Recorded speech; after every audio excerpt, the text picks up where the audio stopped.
आजकल तेजस्वी से ही योग कर रहा है। तेजस्वी जो है जिस तरह से बिहार में निकला है, तेजस्वी यादव से मुझे काफी उम्मीद है। बिहार में मौसम के साथ राजनीति की हवा भी बदलने लगी है। लोकसभा चुनाव की डुगडुगी के इंतजार के बीच मुख्यमंत्री नीतीश कुमार का पाला बदलकर 9वीं बार शपथ लेना, सत्ता में भाजपा की वापसी और बिहार में अपनी राजनीतिक जमीन मजबूत करने की कवायदों के बीच बिहार में कुछ ऐसा हो रहा है जो आने वाले समय में बिहार ही नहीं दिल्ली की सियासत को भी प्रभावित कर सकता है।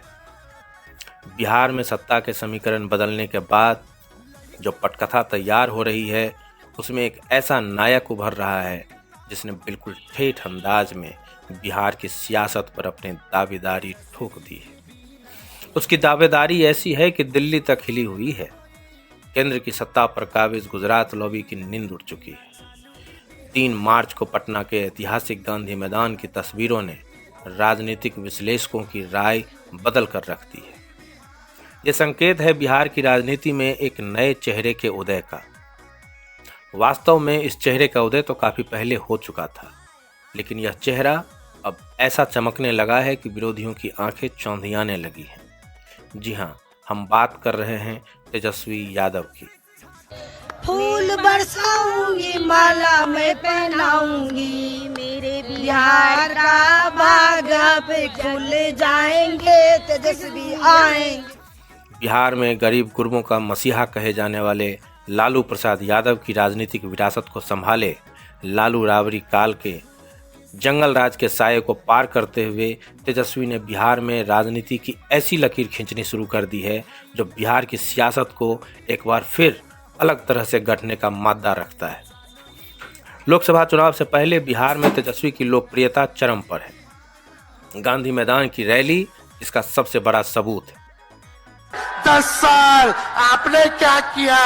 अरे लालू जी मुख्यमंत्री थे जो देश में कभी नहीं हुआ। इस रैली ने यह संकेत तो दे दिए हैं कि पिछले लोकसभा चुनाव में 0 पर आउट तेजस्वी की पार्टी राजद इस बार चौंकाने वाला स्कोर खड़ा कर सकती है। राजद को इस मजबूत स्थिति में लाने में तेजस्वी की मेहनत साफ झलक रही है। राजनीतिक प्रतिशोध की आंधी झेलते हुए राजनीतिक जमीन पर न केवल डटे रहना बल्कि विरोधियों को चुनौती देना मामूली बात नहीं होती, लेकिन तेजस्वी ने इसे कर दिखाया। तेजस्वी ने दिखा दिया कि उनके पास लालू यादव वाली जीवटता और संघर्ष की शक्ति तो है ही, जनता के नब्ज टटोलने का हुनर भी उन्होंने पा लिया है। जनता में अपनी विश्वसनीयता स्थापित करने की कठिन राजनीतिक परीक्षा में तेजस्वी सफल हुए हैं। 2014 में केंद्र में मोदी सत्ता काबिज होने के बाद लालू परिवार पर राजनीतिक हमले शुरू हो गए। लालू यादव को जेल जाना पड़ा। आज उनका स्वास्थ्य भी उनके सक्रिय राजनीति के अनुकूल नहीं है। सत्ता ने तेजस्वी को भी नहीं बख्शा। कहते हैं कि मजबूत वही होता है जो चोट सहना सीख लेता है। तेजस्वी भी राजनीति की चोट सहते सहते राजनीतिक तौर पर मजबूत होते चले गए। बीते 10 सालों में तेजस्वी ने जिस राजनीतिक कौशल और गंभीरता का परिचय दिया है उसने तेजस्वी को राजनीतिक तौर पर इतना मजबूत कर दिया कि आज उनके विरोधी पस्त नजर आ रहे हैं। नीतीश को तेजस्वी से अलग कर भाजपा ने समझा कि उनकी ताकत को कम किया जा सकता है, लेकिन तेजस्वी ने पूरे बिहार में घूमकर ऐसी फील्डिंग सेट कर दी कि गांधी मैदान के नज़ारे ने भाजपा और नीतीश के होश उड़ा दिए। 3 मार्च को गांधी मैदान की भीड़ मामूली नहीं थी।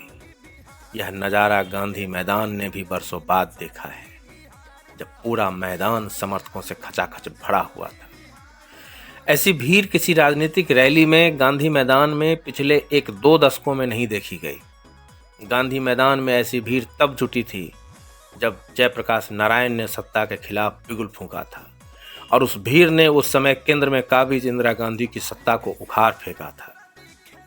उसके बाद पहली बार वैसी ही भीड़ तेजस्वी ने गांधी मैदान में जुटाकर दिखा दिया कि बिहार में एक नए राजनीतिक सितारे का जन्म हो चुका है।